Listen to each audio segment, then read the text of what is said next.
I'm so delighted to be here, just being with you all here in person in IMC and folks online joining us. I brought with me a topic that is quite dear in my heart and also in my practice, quite alive. And I'll give you a few words of this and then elaborate on it. And so this is a practice called renouncing the judging, comparing, fixing mind. And so I learned this from one of my teachers, Philip Moffitt, some years ago, and realized that this practice is very practical and simple and profound. So many of you maybe kind of have some resonance with it right away, and yet it has such a rich effect in our practice.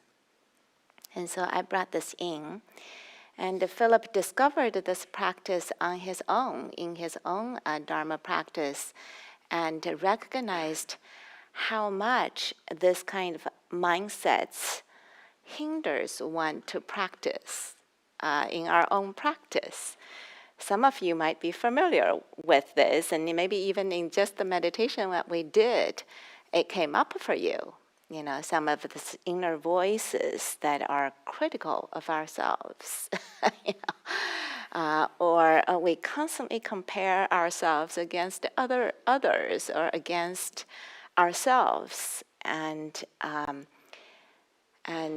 even in our own practice, sitting on the cushion, when this is not named, we are in a constant energy of trying to fix our meditation.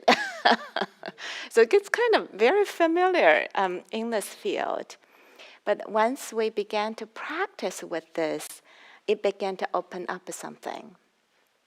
And so we were joking for a group of us who's been practicing with this for a while, that this is actually a modern day hindrances.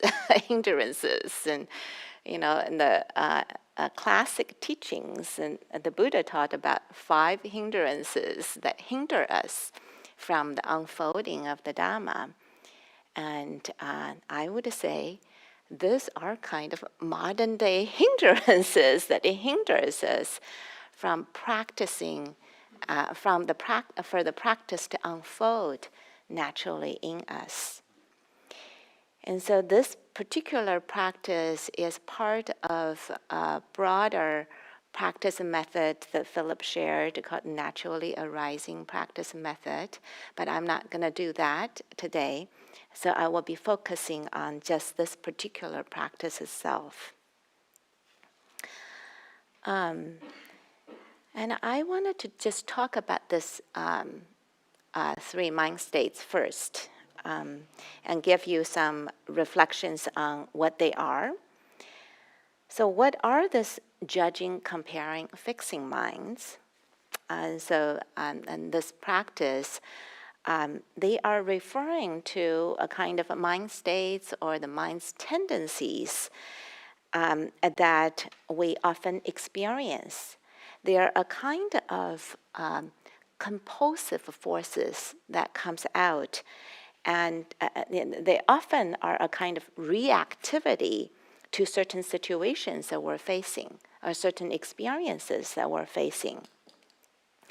They tend to contract ourselves into some kind of fixed idea of how we are, who we are, and then we get entangled. It's not uncommon when you have a judgment about yourself or other people, then it leads to potentially trying to fix something. And so this is 3 things, keeps on going back and forth in all kinds of loops. And we get really caught up, entangled with this. And they tend to lead to a lot of unnecessary suffering. some of the words that came up to me when I was reflecting on this, for example, they lead to identification that lock ourselves in. And we think that this is who we are. We can't possibly be otherwise. Constriction, tightness, separation. When we judge people, it's very easy for us to begin to detach ourselves. Unsettledness, guilt, shame, blame, inadequacy, or inflation, sometimes even aggression and violence. This is just kind of a set of words that's associated with this. And so you can see why it's a wholesome to have a practice to address these forces in us. So judging mind in this particular practice refers to this our capacity to assess something or someone or some situation as good or bad. And it often has a kind of predetermined perception of how things are. And this inner critic often has that kind of a flavor. I can't possibly do that. I'll tell you a story that this happened to me. And that I think about a decade ago, I was doing a chaplaincy chaplaincy training, Sati Center chaplaincy training. Many of you may have done that. And I was working with, my actual practice was in Kaiser Hospital, and I was working with a whole group of advanced cancer patients. It was really tough. I felt, the limitations of my capacity, and it was really hard time. And so one day I met with my teacher, Gil Franstall, and so I said, I don't think I can do this. It was just, it was just that feeling came to me. It was, I can't do this. This is too hard. And so Gil looked at me, and he said, I'm just going to add one word to what you said. So you can't do it now. It was like, boom, something just shifted in me. And I realized, yes, it's hard. It characterizes my experience for the moment, but it does not mean that next day I can do it. And so it just shifted the whole thing for me. As I was in such a conclusive mindset that I'm just about to give it up and I'm not going to do it. And here it is. Something opened up. And so this judging mind often has this quality of locking ourselves in a kind of identification. When it's not noticed, we can begin to see things through that filter. Oh, I'm a lousy meditator. It might be that, right now you just have wild thoughts left and right, and it's hard. It characterizes the moment. But when we are defining ourselves as, I'm the lousy meditator, what happens? We can begin to see all of our experiences through that filter. It's hard for us to begin to see ourselves as something different, even when you are having a good time. and this kind of begin to distort our vision, our experience. Now, at this judging mind, I am not talking about our basic capacity to evaluate, to see, it's not about you can't tell this apple is rotten. I'm not talking about that. I'm not talking about you having your own human capacity to discern something. But it is this compulsive reactivity that can happen out of misperception, and then proliferation of on top of it, and begin to locking ourselves in. And comparing mind. Comparing mind is assessing ourselves or situation better than, worse than, or even equal to. The Buddha has a teaching, and these three things: I am better than, or I am worse than, or I am equal to, should be let go of. That's what the Buddha said. When we're doing this, it really limits ourselves for a wide range of possibilities. Some of you may have this kind of feelings.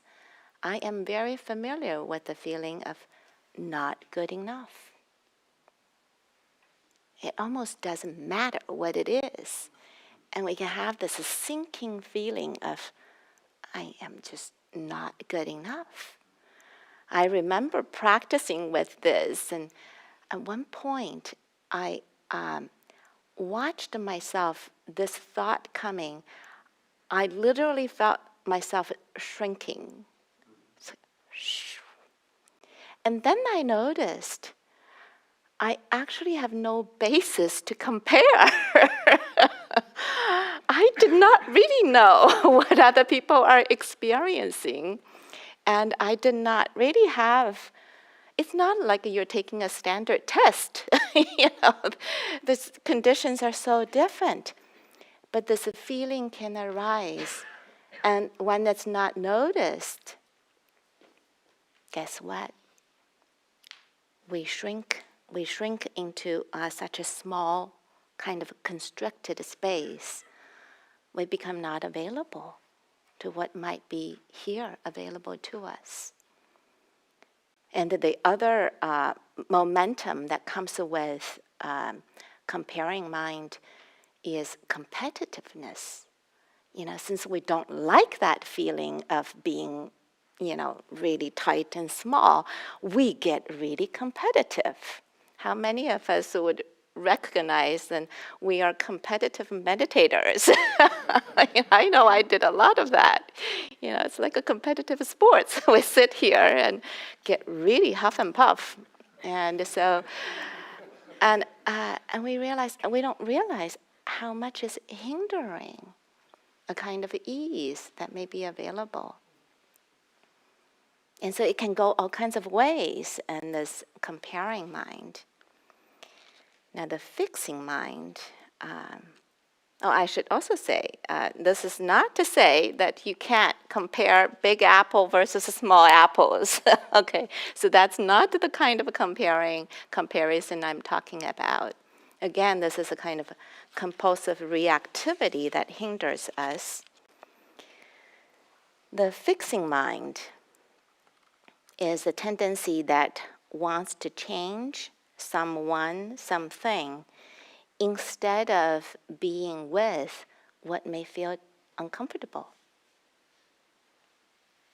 maybe difficult even, really challenging. I can say for me, in that experience and the chaplaincy training, it started with the judging, and it wants to leap into fixing. Because the fixing is, I really don't want to do this. I got to get out of this because it's so uncomfortable. And how many of us would resonate that in our meditation, even in our meditation, we can unconsciously begin to fix what may be unpleasant. It might be physical pain, maybe emotional pain, heartaches, heartbreaks. We don't want it to stay with it. We got to do something to get rid of it. And there's a lot of fidgeting that can happen. and prevent for us to really get to know this. Our emotional pain, emotions may be giving us a message. And we can't stay with it. And then we just kind of start to do all kinds of things. Let's get rid of it. Ajahn Sumedho like to use this phrase, we're practicing standing under dukkha, standing under what seems to be painful. And it's by standing under the dukkha we begin to know the nature of our experience. And we're constantly fidgeting around and trying to fix this and get rid of that and make this better, and we don't give ourselves a chance. We'll be doing this for lifelong, a pattern to do this.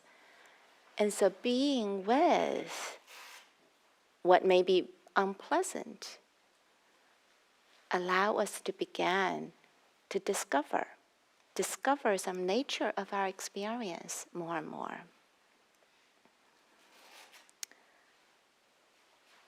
And so, so how do we recognize these mind states?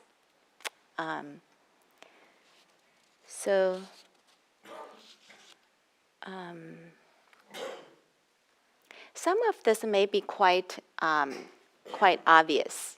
We can recognize when it pops up in our mind. I'm a sad person. And if you're present in that moment, you can recognize, it's not that difficult to recognize, wow, that's a judgment I'm putting on myself. I'm always going to be like this. Oh, that's a judgment. And so the practicality of this practice method with this renouncing, judging, comparing, fixing mind is that when we practice with it, these are things that we can recognize very easily on some level. And then through practicing with it, all of you, I suppose that we're all practicing mindfulness. One of the things that began to open up to us in terms of recognizing these mind states is we can begin to notice how they feel in our bodies. And mindfulness allows us to begin to see how it feels when judging mind is present. For me, often there is a certain kind of tightness that begin to come in because we're putting ourselves in a locked box. And that often have a very somatic sense that something narrows. And so when we're present, we can begin to feel this, maybe even before we have a verbal language for what this is happening, but we can notice, wow, there is a kind of feeling to it. And we can also notice, well, actually, this doesn't really serve me. And so it's by beginning to notice how it feels in our body, we can also begin to find how we become free from it. Comparing mind. I talked about how there is that sinking feeling.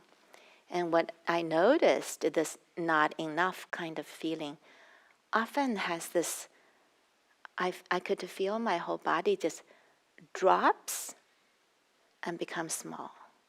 It's a little bit of a collapsing. Something collapses, and the competitiveness that comes from the comparing mind, there is a kind of charge. You're getting out of your skin kind of feeling, you're just charging ahead. So getting to know this through your own embodied experience, you can begin to recognize them right in the mindfulness practice. Fixing mind has other kind of felt sense embodied signature to it. I practice with this. Those who are parents will recognize this, because we are the authority. We know how to do this, and we got to fix our children. So I took up this practice whenever I drive my son to school. I would be very present and noticing the little impulses that wants to pop out in me to give him advice. It's like, I could feel that. And then I would say, oh, okay, I don't need to do that. It's just, the bubble gets bursted. And so much more empowering to our own children, right? And instead of trying to fix this and fix that, and so that somehow their life is like how you think they should be. And now they have freedom to kind of navigate this life and become more empowered that way. And so this fixing can come with a wide range of manifestations in us. So through practicing with this, there are several effects with it. Just because we call this a renunciation practice, it doesn't mean that we take a hammer and start scratching them out, banging them out. The first effect in practicing with it, a renunciation practice, is we began to recognize how they show up. And many of you are familiar with the teachings of the precepts, practice ethical conduct. Often through that practice, we begin to notice, how we slip into false speech. But when we have the practice, we also begin to notice them more. When we don't have that practice, we kind of just, roam around, maybe fixing, judging, comparing, in the combination going in our minds. But through this practice, for me, it brought out a heightened mindful presence in my kind of everyday life. And I would notice, oh, okay, here it is. The comparing mind is present. So it's really supportive for our mindfulness practice.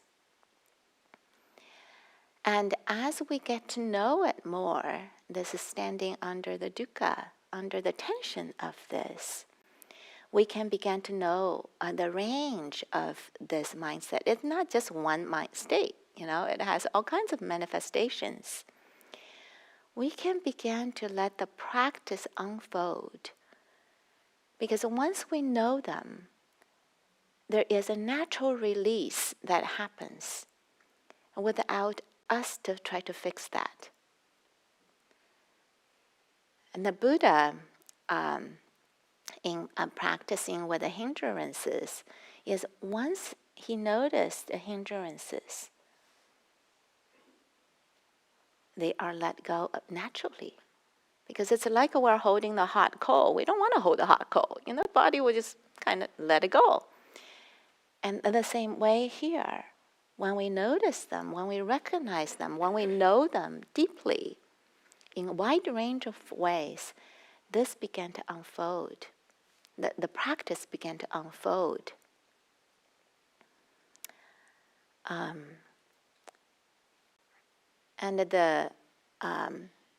in our meditation earlier, I invited for you to notice what happens when there is an absence of judging, comparing, and fixing our meditation or comparing ourselves.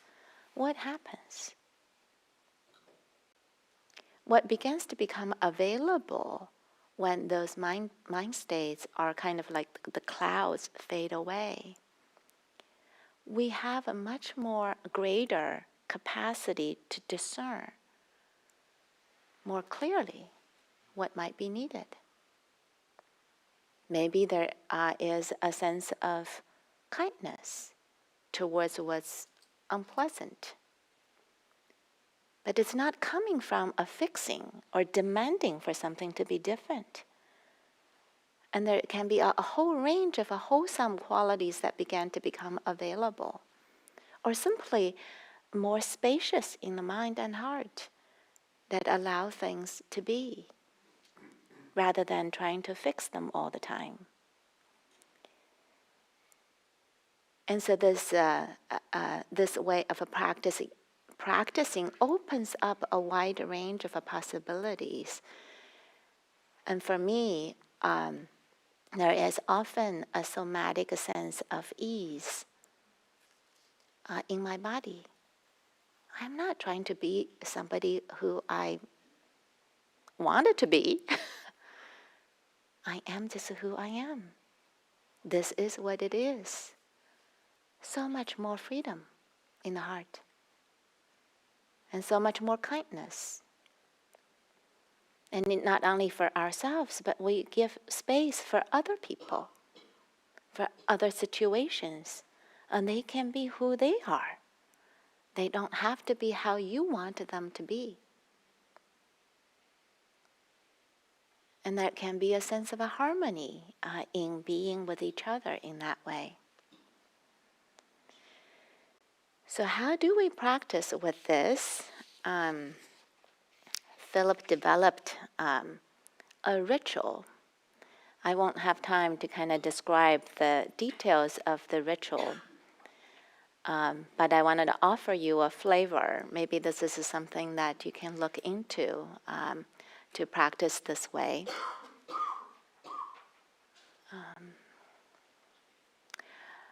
Doing it as a ritual has a different effect on us, because ritual carries something for our heart and mind. Just like when we take precepts, it's a kind of ritual. When we enter a ritual space, our relationship to the practice maybe is different. So in this ritual that Philip devised, it kind of have a few different parts. It goes something like this. The first part is you give yourself a duration or a situation you want to practice with. So for example, we often do this on retreat, and say, for the duration of the retreat, I'm going to practice so da. And for me, I took up this practice specifically, with my son, the situation I have with my son. And so I designed this for myself. I said, for this next month, for this next 2 months, you decide what the length you give, but not be grandiose, for this whole year. And it's really hard to abide, and we lose track. So you give a specific time, and for me, I pick a very specific situation, which is every time I sit with my son in the car. That's the situation I'm going to practice with the fixing mind, because most of our conversation happens there, and most of the interactions in that flavor happens in that situation, in that specific situation. So, for example, for me, it may be for the next 3 weeks. Every time I'm sitting in the car with my son, I'm going to practice renouncing the fixing mind. So that's the second part. And the last part is extremely important, which is as best as I'm able. Without that, you can't live up to the promise we may have for ourselves. So as best as I'm able is like a magic touch in this practice, which is it puts us in a practice mode rather than giving ourselves some sort of ideal state that we're supposed to be. But, because these are deep tendencies, it's bound to be the case that we're going to have comparing mind or fixing mind. And so whenever you notice, you let it go as best as you're able. And so it might be you let it go for this 2 seconds, and 3 seconds later, you're back in the comparing mind. And okay, I'm doing it as best I'm able. Now we're not fighting a war with ourselves, but we're sincere with the practice. And so we're able, so we're showing up for the practice. And as best as I'm able, or not more or less, so we're getting that whole territory of comparing, judging. We're saying, okay, this is where I am, and this is what's happening, and I'm going to practice this as best as I can. And so that's the practice. And so we won't do a ritual like this, but I described this ritual for you. So if you feel called for, to take up this as a practice, maybe you can design a ritual for yourself, and you say, next 2 weeks, in this specific situation, or, every Monday you're meeting someone you tend to have a lot of judgment about. Every Monday for 5 weeks, in this particular situation, I'm going to practice renouncing the judging mind. And then as best as I'm able.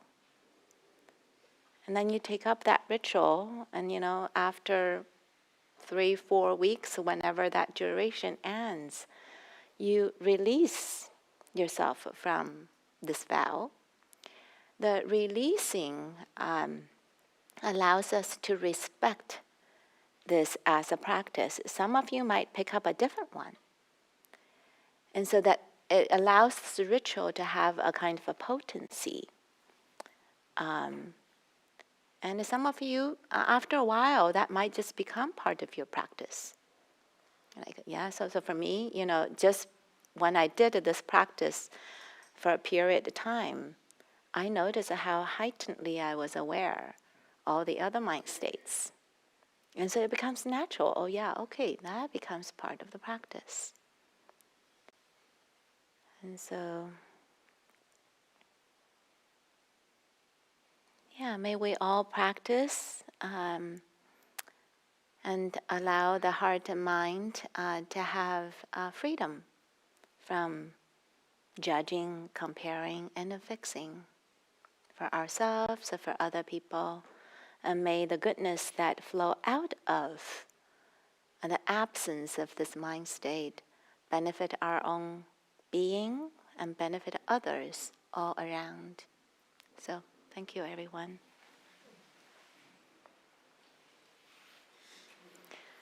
We have a little time for any questions and comments or any reflections you may have. Okay, someone in the back. Just wait for the mic.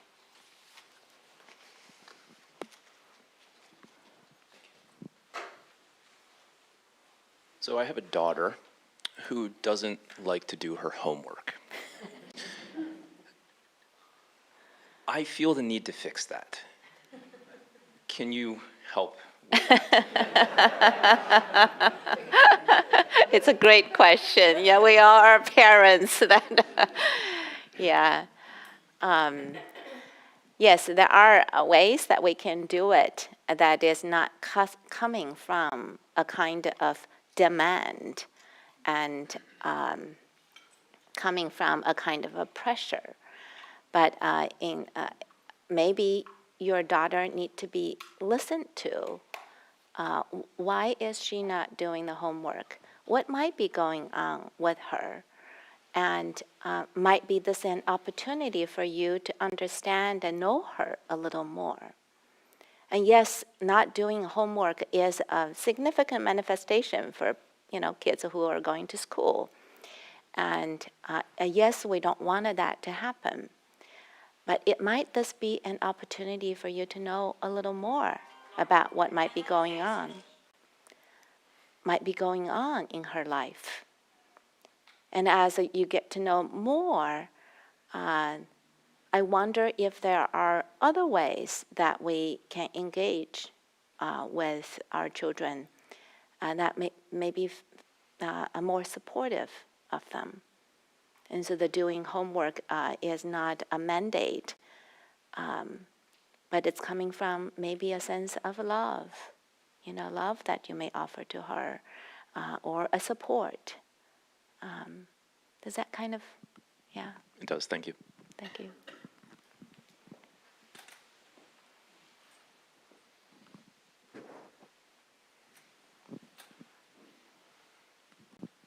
So Yeah, it's on. it's on? Okay.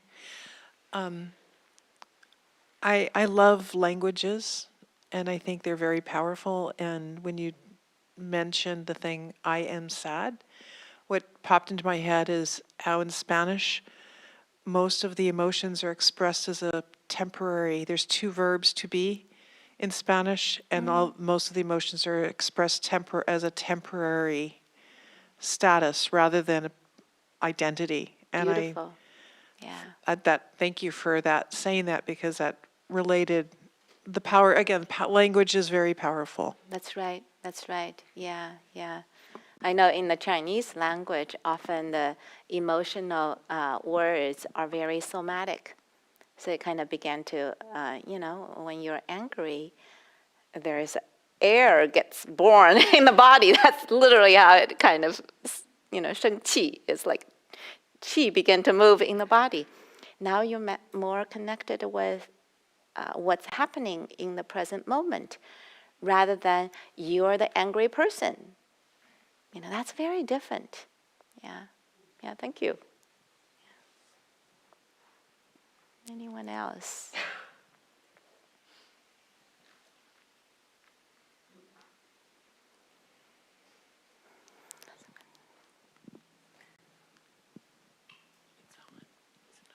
Hi, thank you for your teachings. I have a son who comes to me continuously for advice.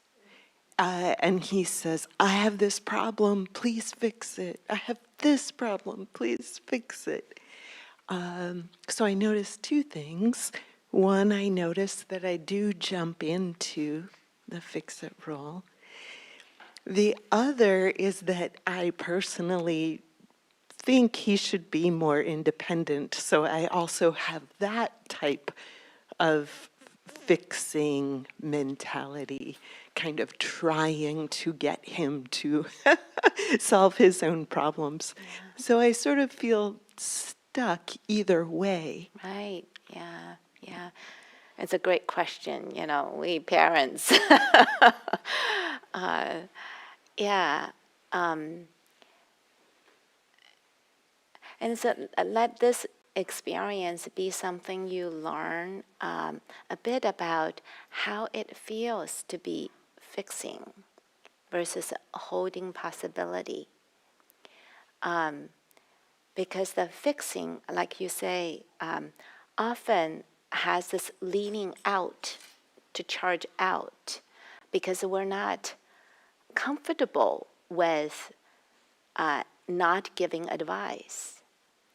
And so, it comes out, and, yes, I got to say this, because he's asking, And so when you notice how it feels for you, this leaning out, might you give a little space right there? It might be that you just wait for a little bit before you give advice right away. And in that space in between, you let yourself notice what happens. What happens in you, what happens in your relationship. Doesn't mean that you're never going to give advice, but you're just giving a little more space here and see what might bubble up in that space. in between. And the reason why fixing mind is this compulsive force in us, it's writing itself out into an action, so it doesn't quite have a space around it or space in between. And so we can't quite really roll back once we do it.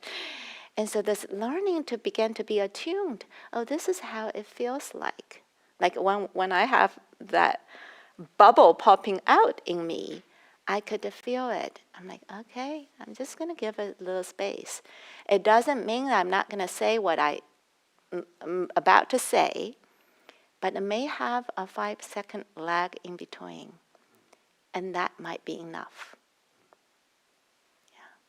Thank you.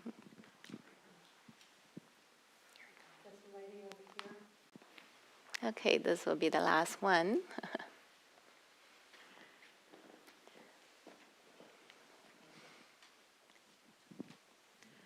I noticed that my jumping in to fix something comes from two different sort of situations. And one is judging, oh, you're not capable of doing this for yourself, so I have to fix it. But the other is feeling sorry for. Yeah.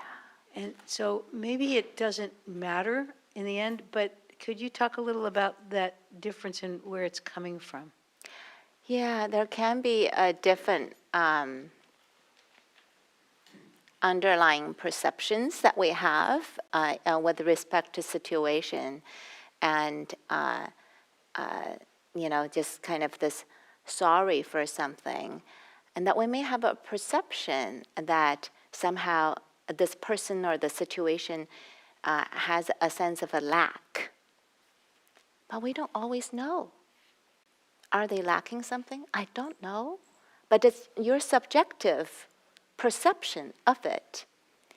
And I remember one time noticing someone pulling a luggage, an elderly woman, and she was walking very dignified, but she was kind of, it was, I felt this impulse to go kind of like help. But she was walking so dignified that I kind of, my own feeling was letting this woman do this.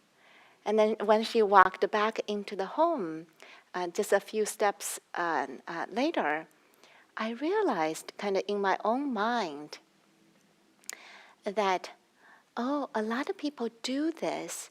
And so they feel that this is something I can do, But if I'm prematurely going to a kind of feeling sorry, we're taking some kind of dignity away from the person. Yeah. And I don't know if that was the situation, but that was a moment for me to learn something about my own inner world. And so notice, where does that come from? Are we paying attention to what is really here? What might be needed? And so there can be all kinds of things.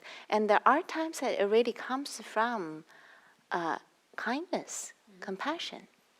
And let yourself know how that feels. Yeah? Does that kind of make sense? Mm-hmm. Thank you. Yeah. Okay. Thank you, everyone. Thank you for being present and attentive to this. And may this practice benefit all beings. Yeah. Thank you, everyone.